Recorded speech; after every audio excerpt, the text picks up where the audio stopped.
last 2024, ito po sa approval kang 200 million loan, nag-agi proseso and na-aprobahan man kan niya, and then na-receive me na po to check kan nakalihis na May 9, 2025. So ito po, ibinayad tulos sa IMAP or sa Independent Electricity Market of the Philippines. So ito rin po so main purpose natin nag-utang kita. It's just that so ratification, it's part of the compliance requirement. Ayon, ratification pala itong ginibot. So kwarta, na-receive na.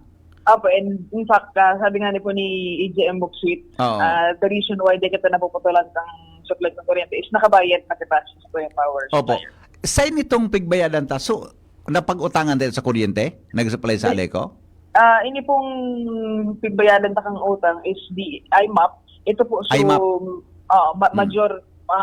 Mayor na tawag dyan na supplier na nagtataon ng supply kay kuryente sa Aleco and sa Albay. Ayon. As of now, Tabians, may utang pa kita naman sa IMAP?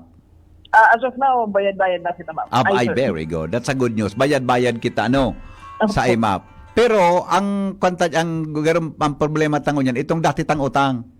Yes po. Pira na itong yan. I-check ko, sir. So, datos digdi kong Kumpara ng billions of pesos ito. Pero ang good news mo niyan, kaya pala hindi kita napuputulan, tabayad-bayad kita. Bayad-bayad na kita, sir. Sa supplier tanin kuryente. Ako naman ang pasalamat sa mga NGOs na nagbabayad na religiously. Okay.